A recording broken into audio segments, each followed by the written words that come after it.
नमस्कार दोस्तों, मैं आता वैभव करता हूं आप सभी लोगों का स्टडी आईक्यू पीसीएस चैनल पे स्वागत। दोस्तों, आप सभी लोगों को पता है कि आज के इस क्लास में हम लोग हमारे बिहार की खबर के संदर्भ में चर्चा करने वाले हैं, जिसमें हम लोग पिछले एक हफ्ते में जो बिहार में बिहार स्टेट स्पेसिफिक घटनाएं हुई हैं, उन घटनाओं के ऊपर सीधा सीधा विश्लेषण करते हैं और देखते हैं वो हमारे प्रीलिम्स और मेंस में किस प्रकार से इंपॉर्टेंट और रिलेवेंसी क्रिएट कर सकते हैं। तो दोस्तों, पिछले एक हफ्तों में मुझे तीन इंपॉर्टेंट टॉपिक नजर आए। पहला टॉपिक है पटना हाई कोर्ट के एक नए मुख्य न्यायाधीश जो कि बेसिकली बनाने की बात कही जा रही है। क्या है वो खबर, इसके ऊपर हम लोग चर्चा करेंगे। यह टॉपिक जो है आपके GS2 का सेक्शन नंबर जो 1 है उसके लिए बहुत इंपॉर्टेंट है। तो जो बेसिकली आप जुडिशरी वाले जो टॉपिक जो आपका खासकर पॉलिटी और आईआर वाले सेक्शन में आते हैं वहां पे आप पूछ सकते हैं। बिहार में मिलेंगे दुर्लभ खनिज, यानी कि जो रेयर अर्थ मेटल्स है वो बिहार में मिलने वाले हैं। ये भी आपके GS2 के सेक्शन नंबर 2 के लिए बड़ा इंपॉर्टेंट रिलेवेंट है, जो इकोनॉमी ज्योग्राफी वाला पोर्शन है, जहां से क्वेश्चन आपके आ जाता है। किशनगंज विशेष रेल परियोजना, इसका भी आप इस्तेमाल जो है GS2 के सेक्शन नंबर 2 में और साथ ही साथ GS2 के सेक्शन नंबर 3 में कर सकते हैं। साइंस एंड टेक्नोलॉजी वाले पोर्शन में भी कैसे क्या की, यानी कि कहा जाता है कि जहां पे भी कनेक्टिविटी पहुंच जाती है वहां पे डेवलपमेंट पीछे पीछे आ ही जाता है। तो इस टाइप की चीजों को भी आप वहां पे इस्तेमाल कर सकते हैं। GS2 के सेक्शन नंबर 3 के पॉइंट में और सेक्शन नंबर 2 दोनों में आप इसका इस्तेमाल कर सकते हैं। तो चलिए, सबसे पहले हम लोग आज के पहली खबर के ऊपर चर्चा करते हैं, जो कि अब पटना हाई कोर्ट के मुख्य न्यायाधीश कौन बनने वाले हैं। या दोस्तों, अगर हम बात करें, ये खबर है हिंदुस्तान से, मैंने इसका कटिंग लिया है कि न्यायमूर्ति बी कामेश्वर राव होंगे पटना हाई कोर्ट के नए मुख्य न्यायाधीश।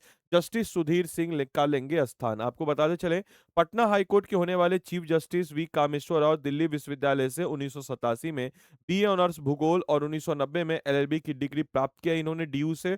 और मार्च 1991 में उन्होंने बार काउंसिल ऑफ दिल्ली में वकालत के लिए नामांकन कराया था। और अब जो है वो क्या करेंगे, तो बी कामेश्वर राय होंगे पटना हाई कोर्ट के नए मुख्य न्यायाधीश। आइए जरा देखते हैं क्या है ये पूरा खबर।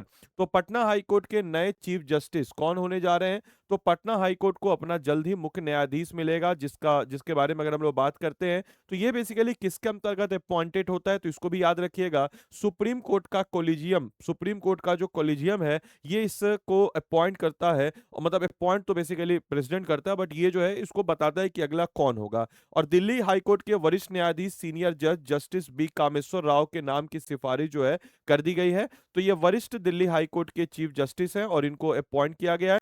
केंद्र की मंजूरी यानी कि सेंट्रल के अप्रूवल के बाद वह पटना हाई कोर्ट के नए चीफ जस्टिस होंगे, ये बात यहाँ पे कही गई है। और उनकी नियुक्ति का रास्ता अब साफ हो चुका है। अब नाउ प्रश्न बनता है कि आखिर कौन है, who is he and how he was a judicial journey, कैसा रहा उनका जुडिशियल सफर। हालांकि मतलब मुझे लगता है कि चीफ जस्टिस बहुत बदल रहे हैं इस पिछले मुझे लगता है कि मतलब पिछले 6 महीने के, मतलब 6 नहीं 3-4 महीने के अंदर में इतने चीफ जस्टिस आ गए, इतने बदल रहे हैं कि याद करने वाली बात ही नहीं है। लेकिन फिर भी चलिए आज देख लेते हैं एक्चुअल में हुआ क्या था। कि जस्टिस मीनाक्षी मदन राय जो 48वीं मुख्य न्यायाधीश बनी थी, सेकंड फीमेल और फर्स्ट नॉर्थ ईस्ट की बनी थी, इन्होंने 5 जून 2026 को शपथ लिया और 11 जुलाई को उनका रिटायरमेंट हो गया। अब जब ये इनका रिटायरमेंट हो गया 11 जुलाई को, तो इनके रिटायरमेंट के बाद जस्टिस सुधीर सिंह को एक समझिए इंटरिम चीफ जस्टिस के रूप में बनाया गया, जो कि एक समझ लीजिए कि कार्यवाहक मुख्य न्यायाधीश, ठीक है। अब नई सिफारिश के बाद जस्टिस वी कामेश्वर राव जो है नए आपके चीफ जस्टिस बनेंगे। आखिर कौन है जस्टिस वी कामेश्वर राय। इनका जन्म 7 अगस्त 1965 को हुआ था और 1987 में ड्यू से इन्होंने ज्योग्राफी में बी ऑनर्स ड्यू से किया। और LLB की डिग्री इन्होंने ड्यू LLB मतलब ड्यू से LLB इन्होंने डिग्री धारण की। और उसके बाद जो है ये वकालत में लग गए और फाइनली जो है पटना हाई कोर्ट के इतने बड़े हाईएस्ट पोस्ट में, समझ रहे हैं कि मतलब पटना हाई कोर्ट का चीफ जस्टिस इतना ऊपर हुआ कि समझिए कि DM UM सब एकदम समझ इसके आगे एकदम घूमते फिरते रहता है, मतलब समझ इतना ऊपर का पोस्ट हो गया। तो सीधा सीधा उनको अपॉइंट किया गया है। तो मार्च 1900, देखिए हम लोग बेसिकली है मिडिल क्लास लोग, तो मिडिल क्लास लोग के संदर्भ में जो DM या फिर DSP SP सब बहुत बड़ा चीज होता है। हम लोग जुडिशरी के बारे में जानते ही नहीं है, बट टेक्निकली देखा जाए तो DM SP आपने कई बार देखा होगा कि हाई कोर्ट का या जज जो होता है लथार लगाता है किसको, DM को, कभी आपके एसपी को, तो आप समझ सकते हैं इस चीज को। तो वैसा ही कुछ अगर हम बात करें तो मार्च 1991 के बाद बार काउंसिल ऑफ दिल्ली में वकालत के लिए इन्होंने नामांकन करवाया, और करीब 2 दशक तक वकालत करने के बाद जनवरी 2010 में दिल्ली हाई कोर्ट द्वारा वरिष्ठ अधिवक्ता नामित किए गए। और इसके करीब 3 साल बाद उन्होंने न्यायिक कैरियर यानी कि जुडिशल जो इनका कैरियर है इसकी शुरुआत की। और न्यायिक सफर के महत्वपूर्ण पड़ाव की बात जब हम करते हैं तो 17 अप्रैल 2013 को दिल्ली हाई कोर्ट के एक एडिशनल जज नियुक्त होते हैं। 18 मार्च को दिल्ली हाई कोर्ट में परमानेंट जज बने, और 1 जून 2014 को कर्नाटक हाई कोर्ट में तबादला हुआ, और 30 मई 2025 को कर्नाटक हाई कोर्ट का कार्यकारी मुख्य न्यायाधीश बनते हैं, और कुछ समय के बाद ही वापस दिल्ली हाई कोर्ट में वापसी हो जाती है, और न्यायाधीश के तौर पे दोबारा कार्यभार इन्होंने संभाला। और फाइनली जो है अब पटना हाई कोर्ट के चीफ जस्टिस के रूप में ये नजर आते हैं। आपको बताते चले कि भाई एक्सपर्टाइज और फाइनल स्टेप की बात करें तो service law, labour law, constitution और एडमिनिस्ट्रेटिव लॉ में इनकी एक्सपर्टाइज है, और बिहार जैसे राज्य के लिए it is very good. Conclusion की बात करें तो अब सुप्रीम कोर्ट कोलिजियम ने उनके अनुभव एक्सपीरियंस को देखते हुए पटना हाई कोर्ट के मुख्य न्यायाधीश पद के लिए उनका नाम की सिफारिश की है। और अगर केंद्र सरकार कोलिजियम की सिफारिश को मंजूर करती है, जो कि डेफिनेटली कर ही देगी, तो जस्टिस बी कामेश्वर राज पटना हाई कोर्ट के नए मुख्य न्यायाधीश के रूप में नजर आएंगे। और ऑब्वियस सी बात है, ये चीज हम लोग को यहाँ पे समझ में आ रही है। अब आइए हम लोग बात करते हैं हमारी अगली खबर की तरफ। तो अगली खबर हमारा क्या है? अगली खबर है कि बिहार के 7 जिलों में मिले हैं रेयर अर्थ एलिमेंट, यानी कि बिहार के 7 जिलों में आपको रेयर अर्थ एलिमेंट मिले हैं। रेयर अर्थ एलिमेंट क्या होते हैं? जिसको हम लोग कहते हैं दुर्लभ खनिज, जो कि बहुत ही रेयरली मिलते हैं, और it is very useful in आजकल के दौर में एआई है, सेमीकंडक्टर है, इन सारे पहलुओं में इनका इस्तेमाल होता है। तो बेसिकली बिहार के 7 जिले में रेयर अर्थ एलिमेंट का खजाना होगी खनन, और 40,000 युवाओं को मिलेगा रोजगार। ये बेसिकली प्रभात खबर से मेरे द्वारा ली गई खबर है। अब देखिए दोस्तों, आपको बताते चले कि बिहार के 7 जिले में रेयर अर्थ एलिमेंट का खजाना हमको मिला है। अब खनन की तैयारी जोरों शोरों से चल चुकी है, यानी कि बिहार जल्द ही देश के रेयर अर्थ एलिमेंट उत्पादन वाले राज्यों में शामिल हो सकता है, क्योंकि राज्य के 7 जिलों में इन महत्वपूर्ण खनिजों की पहचान की गई है, इनको आइडेंटिफाई किया गया है, और एज सुन एज पॉसिबल इसमें जो है माइनिंग जो है इसकी शुरुआत हो जाएगी। सरकार अब केंद्र के सम्मति इनके खनन की तैयारी कर रही है। आपको बताते चले 2 टाइप के मिनरल्स होते हैं, एक मिनरल जिसको हम लोग कहते हैं मेजर मिनरल, दूसरा मिनरल जिसको हम कहते हैं माइनर मिनरल्स। तो इससे जो है एक्सपेक्टेड रेवेन्यू हमारा अच्छा बेहतर करने की कोशिश की जा रही है। सरकार को करीब 3,000 करोड़ रुपए के राजस्व का अनुमान है, कितना जो है रेवेन्यू हमारा जनरेट होगा। ऑब्वियस सी बात है, सिग्नेचर बोनस, रॉयल्टी और डिस्ट्रिक्ट मिनरल फाउंडेशन फंड, ये सारा चीज मिला करके सरकार का फायदा होने का चांसेज है। उससे भी इंपॉर्टेंट जो है स्थानीय युवाओं को रोजगार मिलेगा, क्योंकि बेरोजगारी बिहार में बहुत बड़ी समस्या है। तो रोजगार और उद्योगों के लाभ इससे क्या होंगे? तो रोजगार यानी कि परियोजना से राज्य में बड़े पैमाने पर रोजगार के अवसर पैदा होंगे, एक एम्प्लॉयमेंट जनरेशन होगा। 40,000 से अधिक युवाओं लोगों को प्रत्यक्ष यानी कि डायरेक्ट एम्प्लॉयमेंट मिलेगा, और बहुत सारे लोगों को इनडायरेक्ट एम्प्लॉयमेंट मिलेगा, क्योंकि कहीं पर अगर माइनिंग होती है तो डायरेक्टली लोग जो वहाँ काम करते हैं वो तो ठीक है, अब जो लोग काम करते हैं जहाँ रहते हैं, तो वहाँ पे होटल का, पीजी का, लॉज का जो है उसको मिलेगा रोजगार। इसके अलावा वहाँ पे खाना पीना बनाने वाला कुक को, ठेला को, जो भी दुकान उकान लगाता है, सबको रोजगार मिलेगा। तो मजदूर के अलावा इंजीनियर, भूवैज्ञानिक जिसको जियोलॉजिस्ट कहते हैं, तकनीकी विशेषज्ञ और मेडिकल स्टाफ, जो इन सबको यहाँ पे रोजगार मिलने की संभावना है, और इससे स्थानीय अर्थव्यवस्था को एक नई गति मिलेगी। इसके अलावा बिहार के उद्योग को सीधा लाभ पहुंचेगा, करीब 300 उद्योगों को डायरेक्टली फायदा पहुंचेगा। और अभी कई उद्योग को कच्चा माल दूसरे राज्यों से मंगाना पड़ता है, और खनन शुरू होने के बाद परिवहन लागत घटेगी, यानी कि ट्रांसपोर्टेशन कॉस्ट घटेगा, तो कॉस्टिंग भी कम होगा। तो ये इको फ्रेंडली, या ये मान के चलिए कि भाई इसमें जो है लोग जो है इन्वेस्टमेंट फ्रेंडली के रूप में भी नजर आते हैं। उत्पादन रास्ता साफ होगा, और इससे क्या होगा कि बैटरी, इस्पात और अन्य औद्योगिक उत्पादकों की लागत पर भी काफी ज्यादा समझ लीजिए कि भाई कम पड़ेगा। साथ ही राज्य में डिफेंस मैन्युफैक्चरिंग और मिनरल प्रोसेसिंग यूनिट लगाने की संभावनाएं बढ़ेगी, और लोग आकर के यहाँ पे इन्वेस्ट करेगा। आपको बताते चले कि रक्षा और आंतरिक तकनीक के उपयोग की बात करें तो रेयर अर्थ जो है एलिमेंट आधुनिक रक्षा यानी कि मॉडर्न डिफेंस और हाई उद्योग, हाईटेक इंडस्ट्री की एक बैकबोन मानी जाती है, और इसका उपयोग कई महत्वपूर्ण क्षेत्रों में होता है, जैसे न्यूक्लियर एनर्जी में हम इसका इस्तेमाल कर सकते हैं, मिसाइल गाइडेंस सिस्टम में, रडार में कर सकते हैं, स्पेस टेक्नोलॉजी, आजकल के स्पेस में मतलब समझिए कितना एक्सप्लोरेशन हो रहा है, फाइटर जेट्स में, सबमरीन्स में, नाइट विजन इक्विपमेंट्स में, टीवी डिजिटल कैमरा में, न्यूक्लियर एनर्जी में। तो इन सारे पहलुओं में we can use this rare earth element. EV battery आजकल का दौर जो बदलता हुआ दौर है, जहां पे हम इलेक्ट्रिक व्हीकल को देख रहे हैं, तो इसके अलावा कोबाल्ट और निकल का इस्तेमाल इलेक्ट्रिक वाहनों की लिथियम आयन बैटरी को निर्माण में भी किया जाता है। अब बिहार के इन 7 जिलों में मिले हैं दुर्लभ खनिज, कौन कौन से 7 जिले हैं? सबसे पहले गया है, गया में निकल, क्रोमियम, पैलेडियम और प्लेटिनम और आपके प्लेटिनम ग्रुप के तत्व जो है ये आपको मिल जाते हैं। रोहतास में अगर हम बात करते हैं ग्लोकोनाइट और पाइराइट, और से बात है। बांका में तांबा, सीसा, कोबाल्ट और एल्युमिनियम, और भागलपुर में लेथेनम, सीरियम, टाइटेनियम और क्रोमाइट मिला है। इसके अलावा हम अगर बात करें तो नवादा में वेनेडियम और आपको बताते चलें इल्मेनाइट, जमुई में मैग्नेटाइट और लॉ एस्क, जहानाबाद में मैग्नेटाइट और लॉ एक्स, और चीन पर जो हमारी निर्भरता है उस पर भी हमको हरी कमी नजर आएगी। तो ऑब्वियस सी बात है कि वर्तमान में दुनिया का लगभग 70% जो रेयर अर्थ एलिमेंट है वो अकेले चाइना प्रोड्यूस कर रहा है, और ऐसे में बिहार के इन खनिजों की उपलब्धता भारत के लिए रणनीतिक रूप से महत्वपूर्ण साबित मानी जाती है। और विशेषज्ञों का मानना है कि इसमें रक्षा, ऊर्जा, इलेक्ट्रॉनिक्स और डिजिटल तकनीक के क्षेत्रों में जो हमारी सेल्फ रिलायंट है, आत्मनिर्भरता है, वो भी जो है बेसिकली हमारी बेहतर होगी, which is very good. And आपको बताते चलें इसके अलावा 14 ब्लॉक जहां पे चिन्हित किए गए, जल्द शुरू होगी खनन प्रक्रिया। खान एवं भूतत्व विभाग यानी कि ministry of mines and geology department के हेड डॉक्टर प्रमोद ने कहा है कि बिहार में दुर्लभ खनिजों के बड़े भंडार मिले हैं, और अब तक 14 ब्लॉक चिन्हित किए जा चुके हैं। ब्लॉक मतलब हो गया एरिया जहां पे खनन के लिए आइडेंटिफाई किया जा चुका है। उन्होंने बताया कि केंद्र सरकार के साथ जो है कोऑर्डिनेशन स्थापित, जल्द ही खनन प्रक्रिया शुरू की जाएगी, और सरकार को उम्मीद है कि यह परियोजना बिहार की अर्थव्यवस्था के औद्योगिक विकास में एक महत्वपूर्ण भूमिका निभाएगी। तीसरी खबर हमारी आ रही है सर किशनगंज से। किशनगंज जलालगढ़ नई रेलवे परियोजना को मिला विशेष रेल परियोजना का दर्जा, केंद्र सरकार ने जारी किया अधिसूचना। आपको बताते चलें कि इस टाइप के जो टॉपिक्स होते हैं इंफ्रास्ट्रक्चर और ऑब्वियस सी बात है कोरिलेंट होते हैं। जब भी आपकी कनेक्टिविटी इस टाइप के बेहतर होती है जहां पे कहीं पहुंचती है, तो वहां पे अपने आप जो है बेहतर तरीके से इन्वेस्टमेंट आ जाता है, और बिहार के सबसे पिछड़े हुए क्षेत्र कोसी और सीमांचल का क्षेत्र है, वहां पे इस टाइप की परियोजनाएं आती हैं तो कहीं ना कहीं उस क्षेत्र में डेवलपमेंट का एक नया उमंग, एक भविष्य में एक एक परिकल्पना लेके आती हैं। तो किशनगंज जलालगढ़ नई रेलवे लाइन को मिला विशेष रेलवे परियोजना का दर्जा, केंद्र सरकार ने जारी की अधिसूचना। आपको बताते चले Kishanganj Jalalgarh new railway link special railway project किया गया है। इसको जो है नोटिफाई किया गया है सेंट्रल गवर्नमेंट के द्वारा। सीमांचल क्षेत्र के लिए एक बड़ी बेहतरी खुशखबरी आई है, ग्रेट न्यूज, ऑब्वियस से बात है।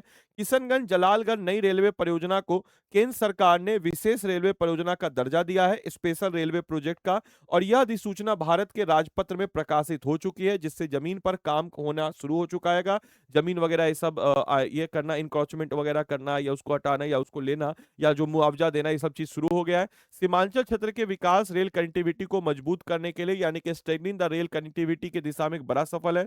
लंबे समय से ये किशनगंज जलालगढ़ नई रेलवे परियोजना जो कि लगभग आपके 51.632 किलोमीटर केंद्र सरकार के विशेष रेल परियोजना के रूप में अधिसूचित किया जा चुका था, और बिहार और पश्चिम बंगाल दोनों राज्यों को जोड़ने वाली इस रेलवे परियोजना का भारत के गेजेटेड और प्रकाशन होने की जमीन पर काम शुरू होने की उम्मीद जताई जा रही है, और आने वाले वक्त में you will find it out की कनेक्टिविटी बेहतर होगी। साथ ही साथ ये जोन बहुत सेंसिटिव होता है क्योंकि ये चिकन नेक वाले एरिया पे पड़ता है, और ये चिकन नेक वाला एरिया वो एरिया है जहां पे समझ लीजिए कि बहुत सेंसिटिव जोन है, जो मतलब समझिए कि आप भारत को देखते हैं तो भारत का जो नॉर्थ ईस्ट से जोड़ने वाला जो एरिया है जिसको हम कहते हैं, तो ये जो बहुत ही पतला सा एक कॉरिडोर है जिसको सिल्लीगुड़ी कॉरिडोर कहते हैं, ये भी बहुत सेंसिटिव एरिया के कारण बड़ा इंपॉर्टेंट है। तो 28 जुलाई को जारी हुआ यदि सूचना, 30 जुलाई को राजपत्र में ये प्रकाशित है, राजपत्र में। और पूर्वोत्तर सीमांत रेलवे एनएफआर के निर्माण संगठन मालीगांव द्वारा 28 जुलाई 2026 को यह अधिसूचना जारी कर दी गई थी, और इसके आपको 30 जुलाई 2026 को भारत के राजपत्र के असाधारण अंक में आधिकारिक रूप से प्रकाशित किया गया है। आपको बताते चले इसमें कुछ लीगल प्रोविजन है। तो केंद्र सरकार ने रेल अधिनियम 1989 की धारा 2 के खंड 37 ए के तहत अपनी शक्तियों का प्रयोग करते हुए इसे विशेष रेल परियोजना घोषित किया है। क्यों? क्योंकि ऑब्वियस सी बात है कि एक ऐसा एरिया जो कि काफी सेंसिटिव एरिया में लगता है, और राजपत्र के इस परियोजना का नाम Kishanganj Jalalgarh new line 51.632 kilometre दर्ज जो है किया गया है।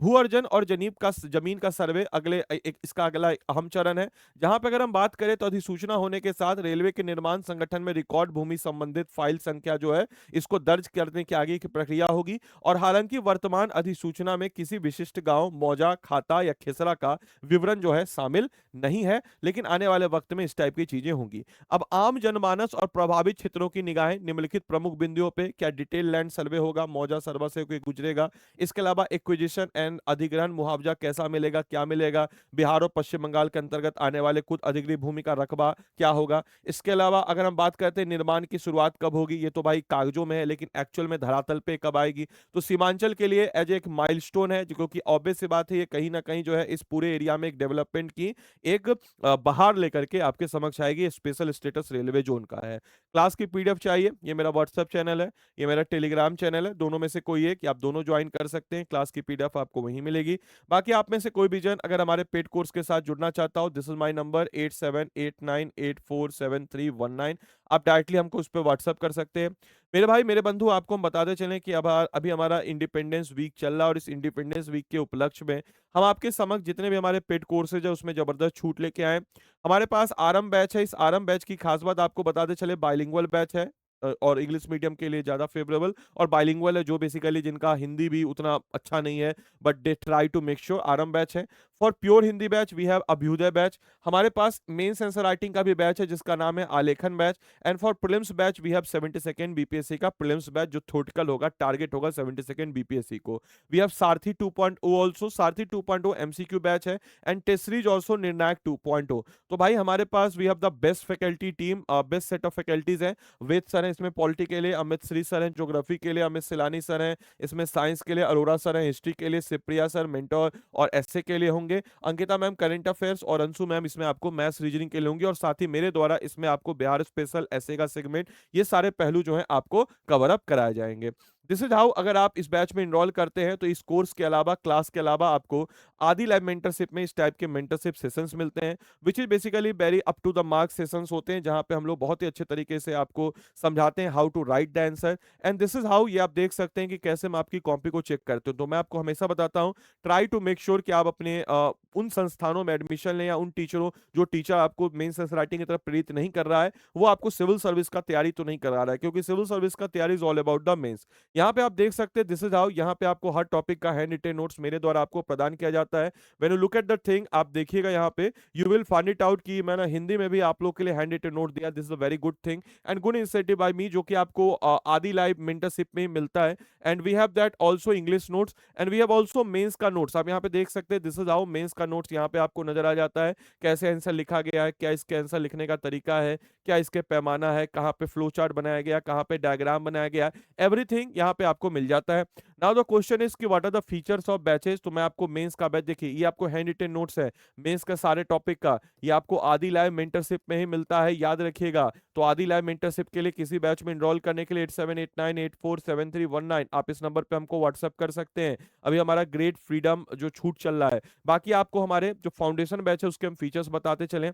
If you are preparing for 73rd or 74th BPSC, then we have foundation batch for you. In foundation batch we have 1100 plus live hour की क्लासेज है। अब ये 1100 प्लस घंटे की लाइव क्लासेस को आप कैसे कैटेगराइज करते हैं, ये क्या सिस्टम है, तो आपको बताते चले। देखिए, जैसा लेटर सपोज कि मैंने आपको पढ़ाया CDM, civil disobedient movement in Bihar.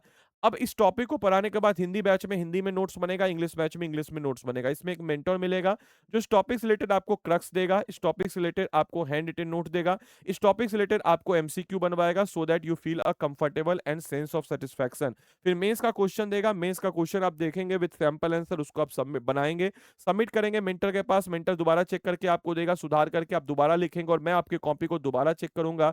आदि लाइव के मेंटरशिप में आप हैं तो, और मैं अपना हैंड रिटेन दूंगा और चेक करके कुछ सजेशन आपको दूंगा। और तो मेरे मेंटरशिप में आने के लिए 8789847319 आपको जब भी कोर्स लें तो आदि लाइव कोड लगाएं, या फिर मुझे एक बार कनेक्ट कर ले 8789847319 पे।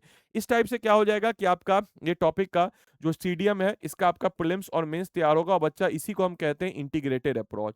और कुछ इसी टाइप के इंटीग्रेटेड अप्रोच में हम आपको 900 प्लस टॉपिक और 36,000 प्लस कीवर्ड्स को बिल्कुल अच्छे से कवर अप कराते हैं। इतना ही नहीं मेरे भाई, इतना सब कुछ हो जाने के बाद हम आपको इसमें देते हैं एनसीईआरटी का रिकॉर्डेड कोर्स।